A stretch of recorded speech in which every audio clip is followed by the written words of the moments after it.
શ્રી કૃષ્ણ બધાને। આજે આપણે મુખવાસ બનાવીશું। તો તલનો મુખવાસ છે અને એમાં મેં અજમો લીધો છે અને થોડુંક સંચર પાવડર લીધો છે। તો આની સામગ્રી છે, તલ છે, વરિયાળી છે, અજમો છે અને સૌથી પહેલાં આપણે 2 ચમચી પાણી નાખી દેવાનું છે। ત્યાર પછી મીઠું, હળદર અને સંચર નાખીને ઓગાળી અને પછી બધું આપણે આ રીતે નાખી દેવાનું છે। તલ, વરિયાળી તમારે જોઈએ એટલું બધું વસ્તુ આમાં નાખી અને સરસ આને 5 થી 10 મિનિટ માટે ઢાંકી અને મૂકી દેવાનું છે।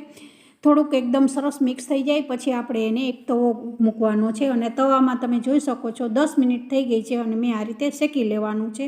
સરસ એકદમ ક્રિસ્પી થઈ જાય છે। જો લગભગ 5 જ મિનિટ થઈ છે તો બી મારો એકદમ સરસ મુખવાસ એકદમ ક્રિસ્પી થઈ ગયો છે।